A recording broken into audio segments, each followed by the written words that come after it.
Issues with the 2023 Dodge Challenger Demon 170 seem to be running rampant these days. Blown engines, misgapped spark plugs, repainted cars, and rusty undercarriages.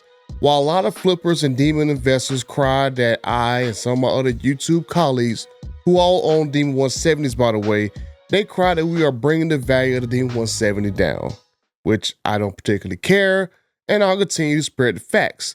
But what if I told you that I talked to Dodge about these issues and I have a response to your concerns? So enough of this crybaby fluff, let's get into the stuff.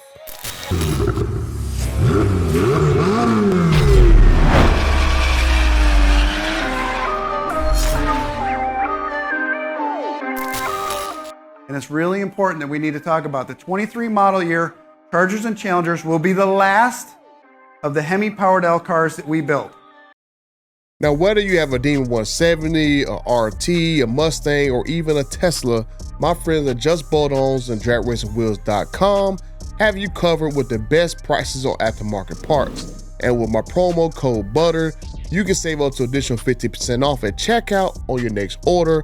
It doesn't matter if it's for brakes, catch cans, tonneau covers, wheels, or a new set of Mickey Thompsons from you having a Stanchion 1 sold. Just Bolt-Ons and DragRacingWheels.com has some of the best deals online that just got a little bit better. Now, just like I brought you Dodge's official response to the 149 mile/hour controversy, which I covered in this video right here, I'm going to give you Dodge's response to the new crop of issues that have popped up recently that I have not had the opportunity to cover yet.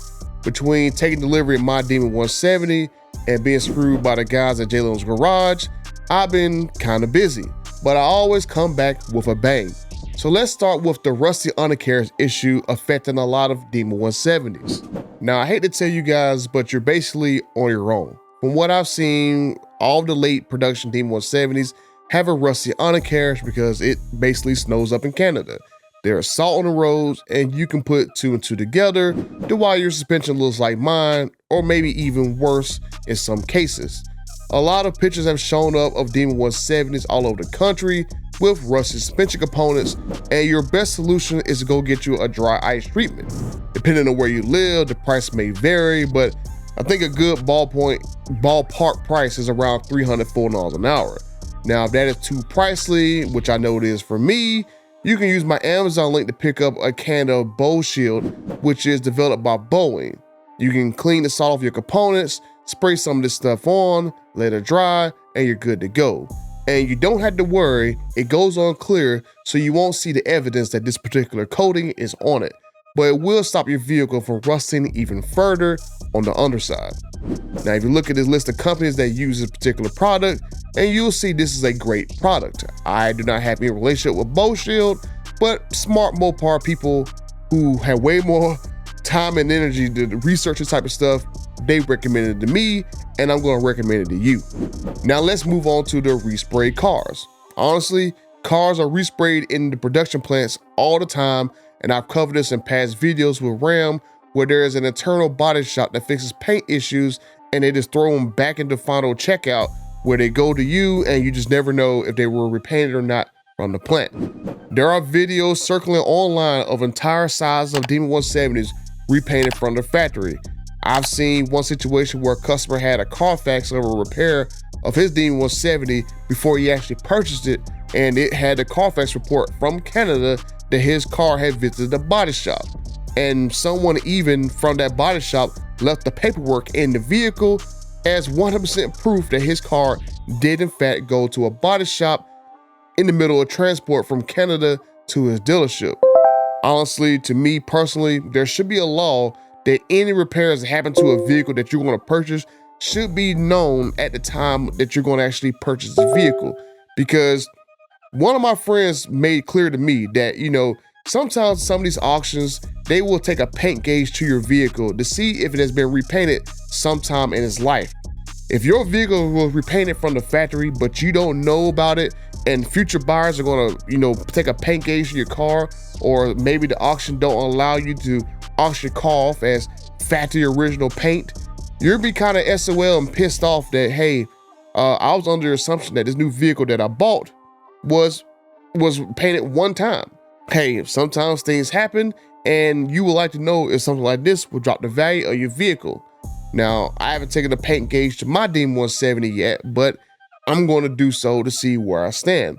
But I know some people who are going to do diminished value claims on their car because their car has part of the side of it, repainted. Now, I have no idea where the process they are, just like with the litigation for the 149 mile per hour claim that I saw that TK's Garage has said that that's going on. So I don't have the information yet on how far along in the process these legal situations are. Like I said, I know TK commented in a video that a bunch of law firms are stepping up to sue over these concerns, like my channel sponsor, Gordon and Partners, who have been fighting on a lot of your guys' behalf in the background for some of these nonsense stuff the dealer's been putting you through. Now, if you have any concerns legally, you can reach out to my friends at Gordon and Partners at my special email address at butter@forteinjury.com, which they can help you with anything you need legal-wise, whether it's against Dodge, Ford, Mitsubishi, or just the dealers in general who want to do shady shenanigans with your contract and your money. Now let's move on to the spark plug issue. Now, I was told by Dodge, if you have a drivability issue with your vehicle, then of course take it to the dealer and they'll inspect it and replace what is needed. Now, I did get a response saying that a lot of the issues that have been popping up have been catalytic converters, and some have issues been with spark plugs not gapped properly. So if you feel as though your Demon 170 has an issue with driving, is not riding great, then please take it to the dealer and they'll check it out. But it seems that a lot of influencers and people who actually drag race the Demon 170, especially with E85, recommend changing to a brand new spark plug that's not the same ones that come from the factory. Now, I know a lot of people on the forums and the Facebook groups are using the NGK spark plugs, but I was recommended going with the Brisk Racing spark plugs, which part number is ER12S, especially if you're running E85 by someone who might have snatched a soul or two. Just hinting. Now, I know I'm speaking through this, but I had a lot of stuff to cover. So let's finally get into the issue with the blown engines. Now, I personally knew of 2 engines that went down, one of which I had to intervene on because, like with the Scat Pack video I did that Stellantis didn't want to buy back because the whole back half of the car needed to be replaced, someone at the lower level of Dodge didn't want to warranty repair that engine that had an improperly mounted harmonic balancer. Now, it doesn't matter if the engine grenaded at 9 miles, 90 miles, 900 miles, or 9,000 miles, that engine was a ticking time bomb waiting to blow.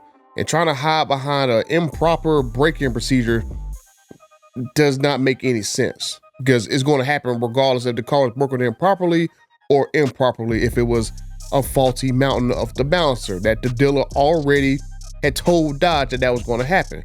But that's the price you pay when you lay off 94% of FCA's senior employees who have been there for some years, and you lay off literally all your engineers. Stuff like this happens. So I've been told that there are 4 engines that need to be replaced, and I believe it might be 5 because I do not believe these numbers include Racer X's engine that grenaded itself that had metal shavings all in it.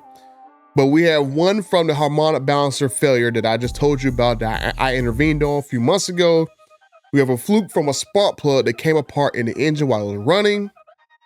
And we have 2 more from people literally using the Demon 170s like they are on some kind of race team and they're beating the snot out of the engine literally at full open throttle on E85 literally the entire time the car's been running. So they've been doing it track use only basically for that engine, and it blew. So it sounds like we have 2 supplier issues where one supplier mounted a harmonic balancer wrong, one supplier gave like a crappy spark plug, and then we got 2 extreme use cases where people were going flat out using the D170 as a race car with a factory warranty. I know my buddy at TK's Garage said that around like 11 or 12 engines that need to be replaced, but there was 11 to 12 cars that went in for engine issues. So that part is true, but all those engines that require engine replacements, half of them were replaced and basically the other half were just fixed, because I seen on the forums, guys said they had like a thrown rod and they just replaced that one.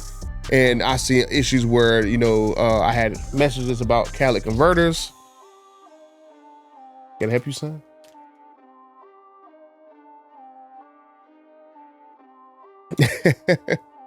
But yeah, looking at my list, yeah, basically saying there have been some misfire issues, some catalytic converter issues, and a spark plug gap issue that they know about. But like I said, if you notice your car is having a drivability issue, please take it to the dealer. Now, if you're one of those guys who have their car sitting in a bubble, who's waiting for the next owner to discover these issues, I would say maybe need to put some few miles on your car to make sure it's not one of these engines that's affected, because who wants to be the guy to receive a bubble wrapped Demon 170 in like 5 to 6 years after the warranty runs out? The spark plug drops an electrode down into the cylinder and it blows the engine, and the person is out $30, $40, $50,000. Who knows how much the engine's gonna cost in like 5 years? So just saying. Me personally, I'm going to replace my spark plugs like my snow snatching buddy recommends. 2 brisks before I even run the E85. Follow the break-in procedure so you don't give anyone any excuses to deny your warranty claims, because not even me can override a company's rulings and stuff like that. But that was a special occasion. Definitely gonna make sure I spray my undercarriage that is rusty with that rock shield spray that I'll tell you guys about. And I'm definitely going to change my oil every few hundred miles and get it tested so I can catch any issue in advance that might happen with my engine early. People swear by Blackstone Laboratories tests, and it's very cheap, starting at $35 for a test. Well worth the cost savings of a $30,000 engine that, like I said, how much is it going to cost after the warranty period ends, which doesn't include the labor costs of getting it installed.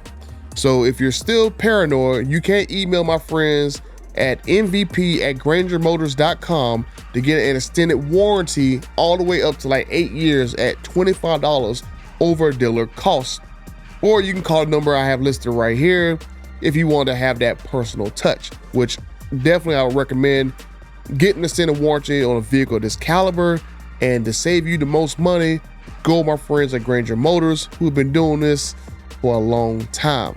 But that's it for this video. Some information from Dodge themselves, some recommendations from me, some from some of my snow snatching buddies, and some deals to save you money to protect your Demon 170 that me and my other clickbait YouTuber buddies, we love to devalue spreading facts all over the internet, but we don't particularly care because, hey, we all got demons at the end of the day, and it's all about keeping people informed, which is awesome because it allowed my broke self to actually afford one, because I can't afford to pay markup when I'm strictly a middle-class person.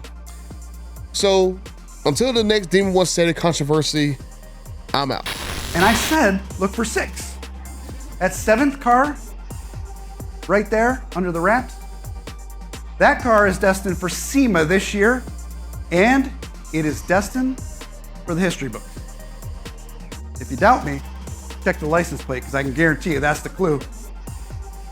And if that's not enough proof that we've got our ear to the asphalt, remember, it's only Monday, and we're just getting started. I hope you enjoyed the whole shot, and hope to see you all tomorrow, whether it's here in person or on the live stream, because tomorrow we're going to flip the page, and we're going to look at the future, our first new electrified Dodge, and then Wednesday, something totally new. Hope to see you all then. Thank you.